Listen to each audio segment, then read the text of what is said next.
सो hi everyone, सब लोग आप लोग कैसे हैं। उम्मीद करता हूँ सब आप लोग अच्छे होंगे। सो फ्रेंड्स, आज का जो लेक्चर है वो सतता एवं अवकलनीय का नया चैप्टर स्टार्ट हो रहा है। इसमें हम लोग अभी फार्मूला वगैरह पढ़ेंगे और सतता और अवकलनीय के बारे में समझेंगे। इसके बाद फिर हम लोग इस पर सवाल लगाएंगे। इसमें बहुत सी इजी से सवाल हैं। तो सबसे पहले हम लोग सतता के बारे में जानते हैं कि कंटिन्यूटी क्या होती है। इसके बारे में फिर हम लोग अवकलनीयता क्या होता है ये जानेंगे।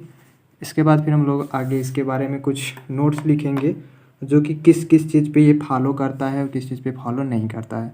ठीक है, तो सबसे पहले हम लोग सतता डालते हैं, ठीक है, और देखते हैं क्या होता है। तो जो सतता होती है, ठीक है, वो कोई फलन रहेगा। ठीक है, कोई फलन लिख लेते हैं यहाँ पे कि यदि कोई फलन, ठीक है, एफ एक्स दिया हो, जहाँ ए एक्स जो यक्स है वो एक्स इक्वल टू ए होगा। क्या होगा? ए पर सतत कहा जाएगा। एफ एक्स होगा जो एक्स इक्वल टू ए पे सतत कहा जाएगा, पर सतत कहा जाता है। अब कैसे कहा जाता है, जैसे एग्जांपल में हम लोग मान लीजिए कोई थोड़ा सा यहाँ पे देखेंगे तब समझ में आ जाएगा आपको कि एफ एक्स आपका 2 दिया है, ठीक है, माने एक्स का वैल्यू जो होगा और आपका जो दिया होगा यहाँ पे कुछ समीकरण दिए होंगे, जैसे x square plus 2x plus 3 इस टाइप के दिए रहेंगे। तो सिंपल से ये जो आपका x है वो a है, ठीक है, पर सतत कहा जाता है। तो ये जो आपका वैल्यू है ये यहाँ पे पुट करेंगे, जैसे 2 का होल वर्ग प्लस 2 इंटू 2 प्लस 3, ठीक है। तो इसका जो वैल्यू आएगा फिर हम लोग LHS करते हैं, RHS करते हैं, उसके कुछ कंडीशन होते हैं जो आगे हम लोग पढ़ेंगे तो समझेंगे। ठीक है, ये बस थोड़ा सा समझना था, इसे नोट मत कीजिएगा। ठीक है, तो यहाँ से देखेंगे यदि कोई फलन F X X equal to A पर सतत कहा जाएगा। कब कहा जाएगा? और आगे लिखिएगा कि यदि बिंदु,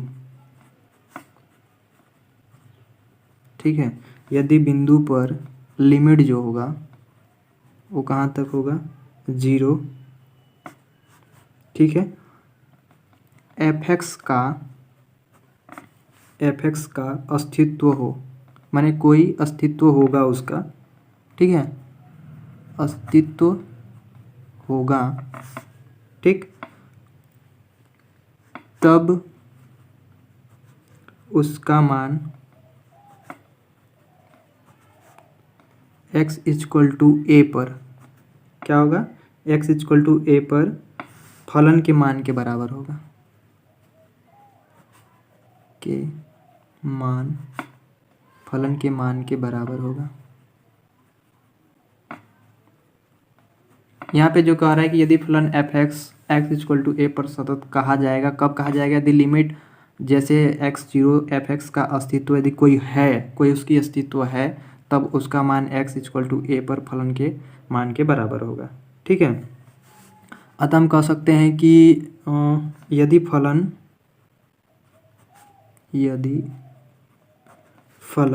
x इक्वल टू ए पर सतत है, ठीक है, x इक्वल टू ए पर यदि सतत होगा,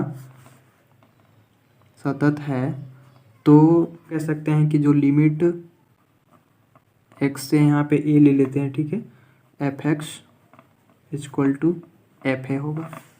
ये जो बात कह रही है ध्यान से देखिएगा, नोट कीजिएगा इसे, कि यदि बिंदु a पर लिमिट, ठीक है, x0 एफ एक्स का अस्तित्व कुछ यदि होगा, तब उसका मान x इक्वल टू ए पर फलन के मान के बराबर होगा। ठीक है, तो वही यहाँ पे आता हम कह सकते हैं एकदम शॉर्टकट में कि यदि फलन x इक्वल टू ए पर सतत है तो लिमिट x ए तक लेंगे, ठीक है, f x equal to f a के बराबर होगा। ठीक है, फिर यहाँ पे हम लोग थोड़ा सा LHS और RHS निकालते हैं, LHS और RHS, फिर इसे हैंड प्रूफ करेंगे, इसके बाद हमको समझ जाएगा। तो हम लोग जो सूत्र बनेगा वो थोड़ा सा लिख लीजिएगा, लिमिट h 0 लिमिट है इसका, और a minus h equal to limit 0 तक f a plus h equal to f a, इसे नोट कर लीजिएगा। ठीक है, इतना नोट कर लीजिएगा। फिर हम लोग अवकलनीय के बारे में पढ़ें। सततता फिर से देख लीजिएगा। यदि कोई फलन एफ एक्स दिया है, ठीक है, एफ एक्स है, अगर एक्स इक्वल टू ए होगा तब उस पर सतत कहा जाएगा। यदि बिंदु पर लिमिट एक्स से जीरो एफ एक्स का अस्तित्व होगा, ठीक है, तब उसका मान एक्स इक्वल टू ए पर फलन के मान के बराबर होगा। यानी या तो हम कह सकते हैं कि फलन एक्स इक्वल टू ए पर सतत है, तो एक्स ए पे एफ एक्स को जो दिया रहेगा वो एफ ए के बराबर होगा। ठीक है, और फिर हम लोग थोड़ा सा अवकलनीय के बारे में जानते हैं। अवकलनीय क्या होते हैं, ठीक है, अवकलनीयता, ठीक है, अवकलनीयता के बारे में थोड़ा सा जानते हैं। तो इसमें यदि कोई फलन एफ एक्स बिंदु एक्स इक्वल टू ए पर अवकलनीय फलन कहा जाएगा यदि उसमें एफ डैश, जैसे अभी हम बता दे रहे हैं आपको कि यदि कोई फलन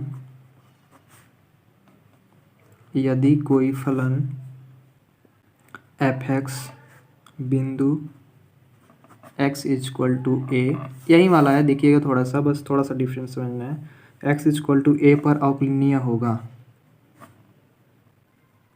अवकलनीय कहा जाता है, अवकलनीय कहा जाता है यदि यदि और केवल यदि f dash equal to dash के बराबर हो। ठीक है, माने लेफ्ट और राइट, ठीक है, बराबर होगा।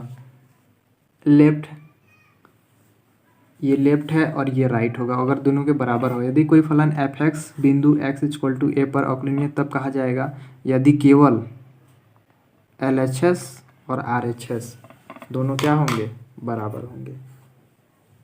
अर्थात हम कह सकते हैं, इसको देखिए, इसको दर्शा सकते हैं, यहाँ से हम लोग लिख सकते हैं, इसे लिख सकते हैं लिमिट एच जीरो तक F A minus H minus F A अपान में, ठीक है, आपका यहाँ पे माइनस एच हो जाएगा।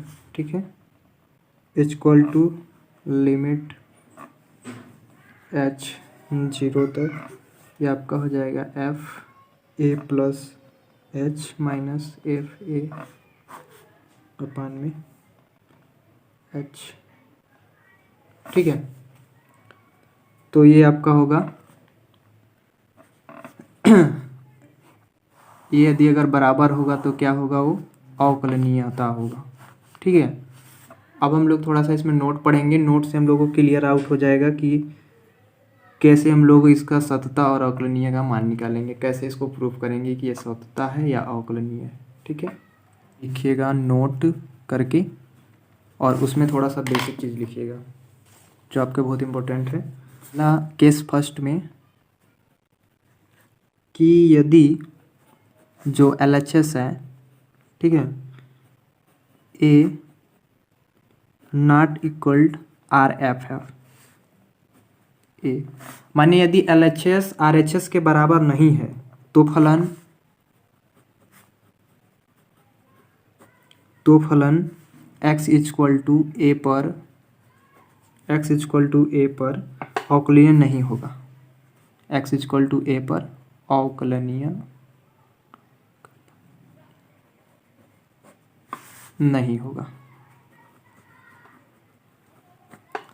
ठीक है, यदि LHS और RHS बराबर नहीं है, यहाँ पे नोट में इम्पोर्टेंट है, ये बातें अगर ध्यान में रखेंगे तो आपका सवाल बहुत इजी हो जाएगा। ध्यान से देखिएगा, नोट में जो हम लिखवा रहे हैं बहुत से इम्पोर्टेंट है, आपका यहीं से आपका सारा का सारा सवाल हल हो जाएगा।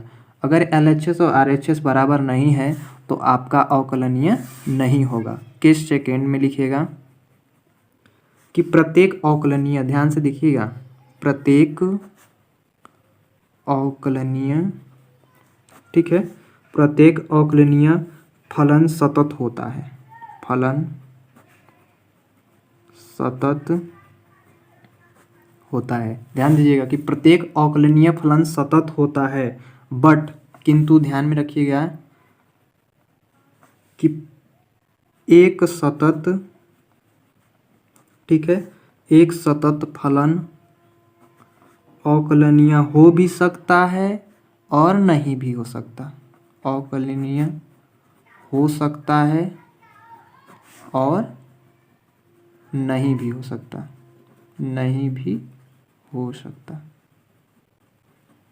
मानिए जिसका हम लोग डिफरेंशियल करेंगे वो तो सतत होगा, लेकिन जिसका हम लोग डिफरेंशियल नहीं करेंगे वो सतत क्या होगा, सतत फलन, जो सतत फलन होगा वो अवकलनीय हो भी सकता है और नहीं भी हो सकता है। ठीक है, दोनों है।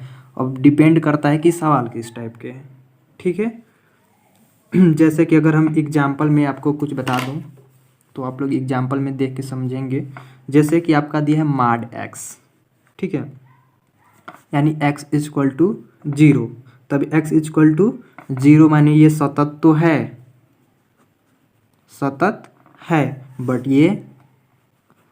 ये क्या अवकलनीय नहीं है, क्योंकि हम इसका अवकलन कर ही नहीं सकते हैं।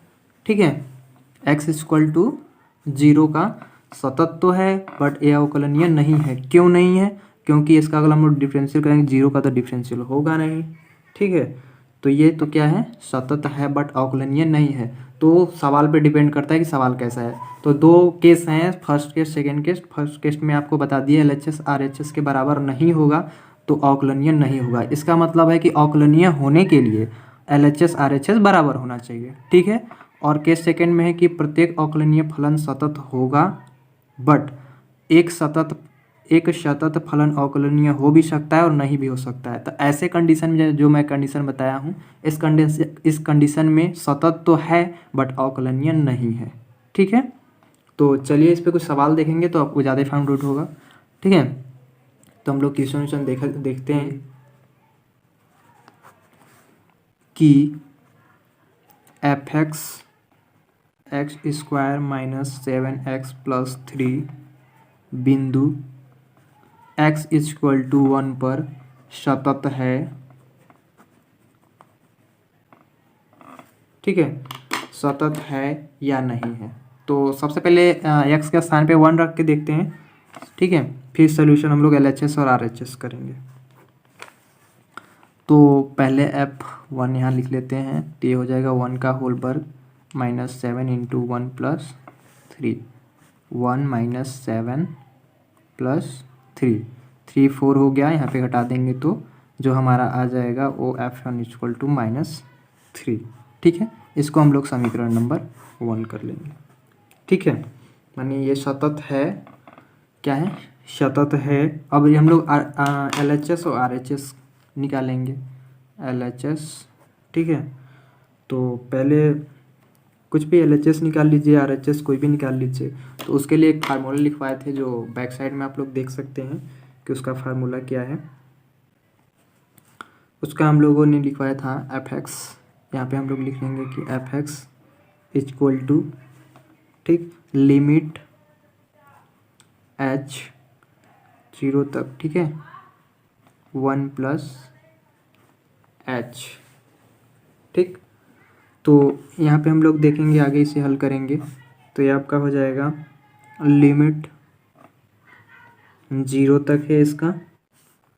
थोड़ा सा ध्यान दीजिएगा, यहाँ पे RHS था। ठीक है, RHS पहले ले लिए थे क्योंकि यहाँ पे RHS का लगा दिया था, यहाँ पे माइनस होता, यहाँ पे मैंने प्लस कर दिया था। तो यहाँ पे देखिए लिमिट हो जाएगा आपका, और ये 1 + h है। अब इस पे रख देंगे हम लोग, इस जो यहाँ पे आपका दिया है fx (x² - 7x+3) दिया है, इस पे हम लोग ये 1 + h रखते जाएंगे। ठीक है, तो ये हो जाएगा आपका 1 + h का होल वर्ग, ठीक है, -7 1 + h + 3। ठीक है, ये आपका हो जाएगा। एंड अब इसे आगे हम लोग हल करेंगे तो ये आपका क्या हो जाएगा, ये आपका होल वर्ग है तो खुलेगा। ठीक है, इसमें मल्टीप्लाई हो जाएगा, +3 हो जाएंगे। तो इसको हम लोग लिख सकते हैं 1 + h का होल वर्ग यहाँ पे लिमिट लगा लेंगे 0 तक है का 1 plus H square plus 2h, ठीक है। ये माइनस आपका 7 -7h प्लस 3, ठीक है। यहाँ तक आपका हो जाएगा। अब इसे आगे हल करेंगे तो ये आपका हो जाएगा लिमिट, इसको हल कर लीजिएगा आप लोग, तो आपका आ जाएगा h का स्क्वायर -5h -3, लगभग में ये आएगा, ठीक है। सो अब यहाँ पे हम लोग 0 पुट करेंगे, यहाँ पे देखिएगा, फिर यहाँ पे जो h स्क्वायर है -5h, तो h का यहाँ पे 0 जो लिखा है यहाँ पे हम लोग पुट करेंगे, तो आपका फाइनली यहाँ पे क्या आ जाएगा 0 यहाँ हो जाएगा, यहाँ पे भी 0 हो जाएगा, तो ये आपका फाइनली -3 आ जाएगा। इसको समीकरण नंबर सेकेंड मान लेते हैं, ठीक है। अब चलिए थोड़ा सा आगे हल करते हैं। LHS लिया था तो इसमें हम लोग लेते हैं क्या, LHS लेते हैं, ठीक है।